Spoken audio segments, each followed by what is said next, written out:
안녕하세요. 글로벌 논팽이 신숙희입니다. 사실 제가 좀 뜸했는데요. 가족이 좀 바빴습니다. 오늘 제 유튜브는 내부의 적이 더 무섭다입니다. 제가 사실 이 유튜브를 준비하고 있는데 텍사스주에서 스윙 스테이트 4개 주에 대해서 미국 연방 대부분에 고소를 한 사건이 현재 각하가 된 뉴스가 나왔어요. 저는 사실 이 각하된 것에 대해서 그냥 당연히 아마 이렇게 될 거라고 좀 예상을 했거든요. 예상을 했기 때문에 별로 실망을 안 하고, 다만 이것이 우리가 정치적인 큰 사건이 일어나는 하나의 가정이고, 오히려 이런 거로 인해서 덕보다는 실이 더 많다고 저는 생각하거든요. 왜 그렇게 생각하는가는 조금 이따가 제가 설명을 하도록 하고, 어쨌거나 제가 미국 대선에서 지금 일어나는 사건을 보면서 우리가 이제 탄핵 때 일어났던 거, 그리고 그4.15 부정선거에 일어났던 일이 그대로 미국에서도 일어난 걸 보고 너무나 정말 충격을 받고, 이건 뭐 대하 드라마 이상으로 흥미진진한 일들이 일어나고 있구나라는 이런 생각이 들더라고요. 사실 이제 우리가 미국 대선에서 저는 갖고 있는 포지션이 처음부터 끝까지 항상 컨시스턴트 똑같아요. 그러니까 우리가 중점을 주는 거는 부정선거이지, 지금 뭐 바이든이 당선이 되느냐 트럼프가 되느냐 이게 지금 중점이 아닌 거죠. 뭐 정치적인 이유로 바이든이 될 수도 있고 뭐 트럼프가 또 다시 재선에 성공할 수도 있겠죠. 있지만 우리가 지금 트럼프가 이 정말 민주주의 꽃이라 할 수 있는 이 민주주의가 위협받고 있는 게, 그것도 특히 중국 공산당이라는 사람이 중국 공산당이라는 체제가 미국 대선에 영향을 줘가지고 이런 민주주의가 위협받고 있는 것에 대해서 트럼프가 개탄하고 하기 때문에 우리가 이 트럼프를 지지하는 것이고, 만약에 트럼프가 재선을 하게 되면 더 효과적으로 지금 선거제도도 결국은 고쳐서 수개표를 하게 되고, 이런 식으로 해야 우리가 정의로운 사회가 되지 않겠나 하는 그런 희망에서 트럼프를 지지하는 겁니다. 그래서 이런 의미에서 트럼프는 이미 승리를 했고, 바이든이 뭐 대통령이 정치적으로 매스메디아가 만들어서 되는 대로 우리는 이 부정과 불의를 향해서 이것을 고치도록 끝까지 싸워야 되겠죠. 저는 그렇게 생각합니다. 그래서 이 내부의 적이라는 것은 우리가 어떤 일이든 어떤 상황이든지 이거는 일어나는 하나의 정상적인 과정이라 보고 그대로 받아들이고, 우리는 우리가 할 수 있는 일을 최대한 다해서 우리가 살아있는 큰 코즈, 그러니까 justice, social justice, 그리고 불의를 우리가 뿌리 뽑기 위해서 함께 계속 나아가야 되겠죠. 오늘 제가 내부의 적이 누구인가, 왜 이런 내부의 적이 생기는가, 트럼프는 이 내부의 적과 어떻게 전략적으로 싸워서 자기가 원하는 어떤 이런 길을 가고 있는가에 대해서 제 유튜브를 할 테니까 구독과 좋아요를 눌러주시고 끝까지 저와 함께 해주시길 바랍니다. 2부로 나눠서 하겠습니다. 첫째, 제가 이 내부의 적, 미국의 대통령 선거에서 나타난 내부의 적이 누군가를 규명하기 전에 선동과 조작의 모델을 한 번 더 보여드릴게요. 아마 보신 분들은 보셨겠죠. 여기 제가 많은 제 유튜브에서 계속 이걸 얘기했기 때문에 뭐 다시 이제 설명하고 싶은 생각은 없는데, 거기 보면 항상 이 나중에 이제 내부의 적이 나오게 돼 있어요. 그래서 내부의 적이 나와야 이 모든 이 일이 마무리가 되는 겁니다. 나오면서 이 모든 것이 드러나는 거죠. 그러니까 밀과 가라지가 성장할 때까지 다 주고 나중에 이제 추수를 하는 겁니다. 그래서 이 미국 대선, 그 다음에 한국 대선, 지금 미국 대선이 나오면서 우리는 한국에서도 이 내부의 적이 누구인가 그대로 우리는 이제 파악이 된 것입니다. 얼마나 정말 대단한 일입니까? 그래서 저는 지금 미국 대선에서 트럼프가 혹시 대통령이 되지 않더라 하더라도, 재선이 안 돼도 저는 엄청난 많은 사람들이 경각심을 갖게 되고, 누가 우리의 적인지 누가 우리의 아군인지, 정말 무엇이 옳은 것인지 무엇이 그런 것인지 우리가 이 사회를 좀 더 깨끗하게 그리고 정의롭게 만들기 위해서 우리가 뭘 해야 될 것인가 하는 것을 많은 사람들이 진짜 깨우쳤다고 생각합니다. 그것만 해도 저는 성공이라고 생각해요.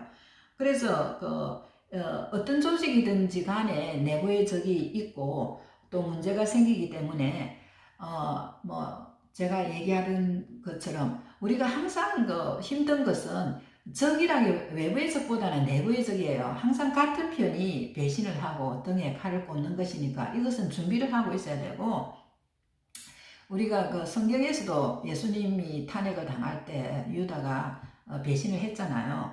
그래서 이 보수 조직, 이런 조직에서도 항상 동지들이 이렇게 힘들게 한다는 거. 얼마 전에 이제 미국에 있는 제 친구가 전화가 와가지고 자기가 믿었던 사람에게서 이 사람이 이제 트럼프 부정선거에 대해서 많은 이제 일을 하고 있는데, 같은 이제 동지라고 생각했던 사람이 왜 그렇게 트럼프를 광적으로 지지하느냐, 그리고 너는 뭐 보수인으로서 그런 일을 왜 그렇게 하느냐 하고 막 질타를 하고 너야말로 배신자다고 하는, 이런데 너무 정말 이 실망을 해가지고 저한테 호소를 하더라고요. 그래서 제가 그렇게 얘기를 했습니다. 우리가 손잡이 후배도 항상 적이 친하게 지내면 그들을 이간질하라는 말이 있잖아요. 말이 있고, 그 다음에 만리장성은 밖에서 열린 적이 없다. 믿는 도끼에 발등 지킨다 그러잖아요. 그래서 이 조직을 이끌어보는 사람은 저도 마찬가지지만은 항상 우리 같은 편에서 정말 이 괴롭힘을 당하고 그런 사람들 때문에 많은 에너지와 힘이 빠진다는 것을 저는 느끼고, 트럼프도 아마 똑같은 그런 심정에 지금 있지 않을까 하는 생각이 들면서, 저는 사실 트럼프에 관심이 없었지만은 오히려 더 지금부터 저는 오히려 더 트럼프를 지지하고, 그 다음에 트럼프에게 한마디라도 또 어떻게라도 어떤 서포팅을 하려고 그렇게 생각하고 있습니다. 어떤 시대든 어떤 조직이든 바로 이 내부의 적으로 멸망을 했죠. 내부의 적으로 멸망한 대표적인 나라가 베트남이잖아요. 베트남은 나중에 멸망해서 알고 보니까 부수상까지도 간첩이라고 했잖아요. 그리고 성경에서 예수님을 배반한 유다, 가룟 유다도 있잖아요. 그래서 항상 배신자가 있습니다.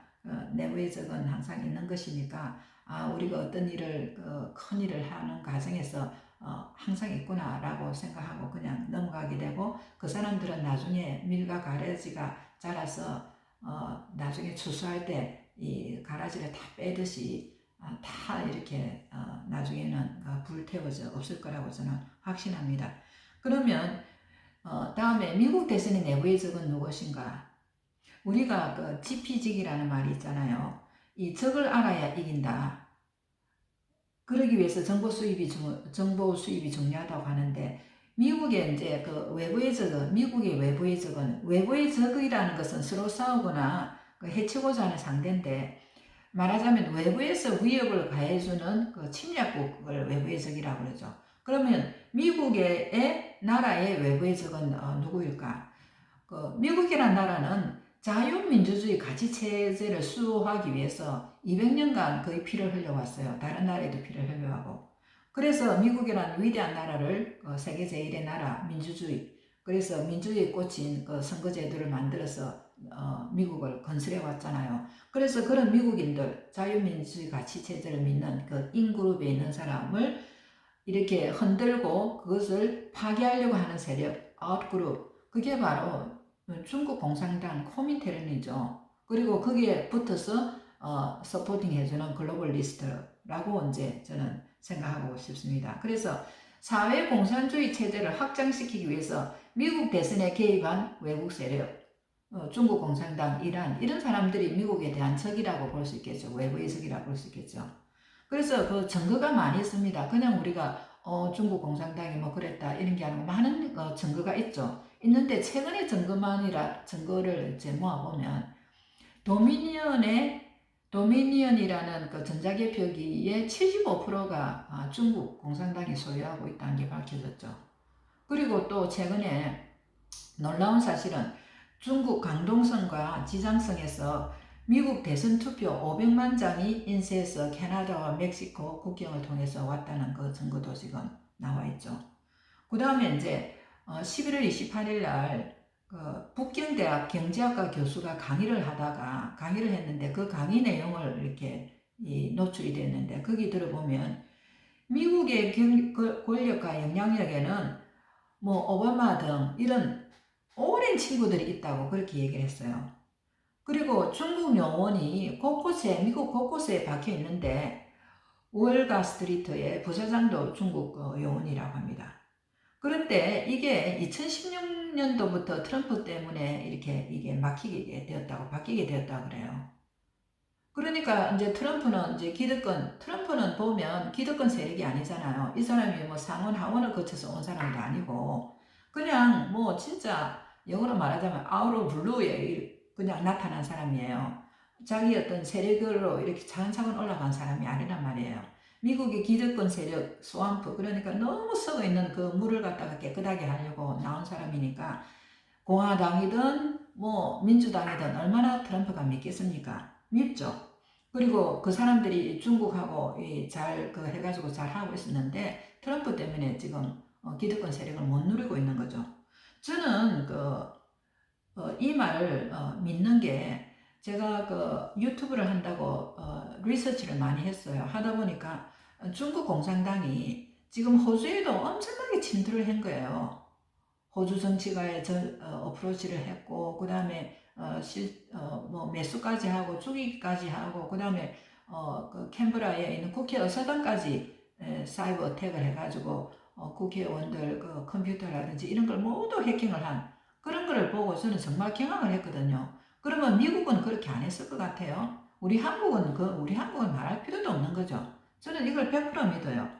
그리고 이제 최근에 DNI (Director of National Intelligence) 그 다이렉터가 존 렉클리프라는 사람인데 이 사람이 또 주장하기를 중국이 올해 대선에 영향을 끼치기 위해서 미국에 있는 상하원 의원들을 접촉했다는 겁니다.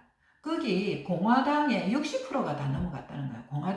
공화당의 60%. 뭐 민주당 말할 것도 없는 거죠. 응? 그래서 이런 중국이 하나의 외부의 적이라고 볼 수 있습니다. 그러면 내부의 적은 뭐냐?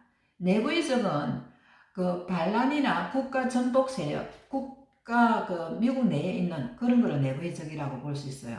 그러니까 미국 대선을 개입해가지고 어쨌거나 미국을 트럼프를 끄집어내고 친중 바이든을 집어넣으려고 하는 그 사람들이 내부의 적이라고 볼 수 있는 거죠. 다시 말하자면 미국인이면서 법치주의 자유가치체제 고수보다 중국 공산당의 체제 확장을 지지하거나 이용하거나 동조한 세력이다. 다시 말하자면 바이든 당선에 도움을 준 세력이다. 그 사람이 인정을 하든 안 하든 그렇게 된 겁니다. 우리나라에서도 중국의 부정선거가 미국 대선에 부정선거가 없다. 우리나라 부정선거가 없다. 이런 사람들은요, 어떻게 보면 이 내부의 적이라고 볼 수 있어요. 동조 세력입니다. 그렇지 않습니까? 그래서 이제 여기도 제가 이제 세 종류로 나눌 수가 있겠는데 직접적인 적이 있어요. 직접적인 적. 이것은 또 이제 세 종류가 있는데 바이든이라든지 바이든 캠프에 있는 사람들이죠. 해리스라든지 낸시 펠로 하원 의장 이런 사람들이라 볼 수 있고 그 다음에 이제 오바마, 힐러리, 클린턴 이런 이전의 민주당 좌파 순회들 제가 우연히 클린턴이 옛날에 마약 거래를 했다고 해요. 거기에 관련된 사람들이 하여간 의혹의 죽음을 당한 사람이 한 34명 정도 되더라고요. 정말 놀라운 사실이 한국하고 미국하고 똑같이 일어나고 있는 겁니다. 그 다음에 이제 민주당 좌파 세력을 지지하는 그런 정치적인 세력들이 있죠. 안티파라든지 BLM, Black Lives Matter 이런 사람들이 지금 포틀랜드라든지 이런 데 해방구를 만들어 가지고 폭동을 지금 일으키고 있잖아요. 그 다음에 이제 배후의 적이 있는데 이게 이제 친중 글로벌리스트죠. 그 유대인 위주의 기존 세력이고 그림자 정부 딥스테이트 세력이라고도 하죠. 그러니까 기존 부유 좌파 기업인인데 조지 소로스라든지 빌 게이트가 바로 이런 사람이다고 얘기를 하고 있습니다. 그 다음에 이제 간접적인 적이 있는데요. 이거는 이제 그 빅테크 컴퍼니, 빅테크 컴퍼니가 있죠. 그리고 SNS, 소셜 네트워크 서비스, 뭐 페이스북, 구글, 트위터, 뭐 유튜브, 뭐 이런 그룹들이 이 바이든을 당선시키기 위해서 얼마나 많은 그 노력을 한 건가 하는 이 증거가 많이 다 나왔잖아요. 다 나왔죠, 최근에. 그 다음에 이제 주류 언론이 이번에 바이든을 그 대통령으로 당선시켰죠. CNN, 뉴욕 타임즈, ABC 이런 주류 언론이죠. 근데 최근에 이번에 프로젝트 베리타스라는 이런 단체가 있는데 이 단체의 대표가 오키프라는 사람이 있어요. 오키프라는 사람이 2개월 동안 CNN 사장단 내에서 회의하는 녹취록이 나왔잖아요. 정말 쇼킹합니다. 쇼킹해요.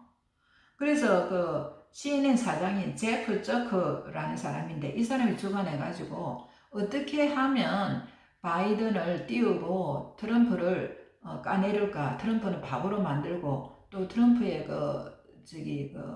변호사 있죠. 변호사도 이렇게 이상한 사람으로 만들까 하는 그런 여론조작 회의를 했잖아요. 그래서 그거를 갖다가 이번에 이제 다 파헤쳤죠.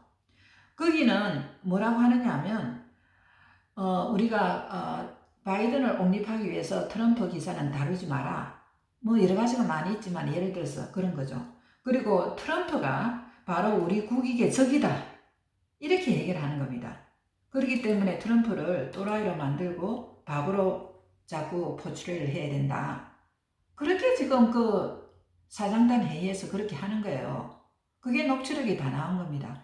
이것이 정말 미국이라고 믿을 수가 있습니까? 정말 이해가 안 가는 거죠. 그 다음에 이제 트럼프 공화당의 이제 내부의 적인데, 내부의 적은 일종의 간첩이죠. 일종의 간첩. 간첩이라는 것은 국가나 단체의 비밀을 몰래 탐지 수집하여 대립관계에 있는 국가나 단체에 제공하는 사람이다 라고 얘기를 하고 있는데, 간절하기도 하고 밀정이라 하기도 하고 제작, 첩작, 뭐 상황이나 관점에 따라서 공작원, 스파이, 그 다음에 비밀요원 이런 호칭으로 붙이죠. 그래서 이 트럼프 공화당의 내부의 적이 누구인가에 대해서 그 예를 제가 좀 이따가 2부에서 말씀드리도록 하겠습니다. 감사합니다.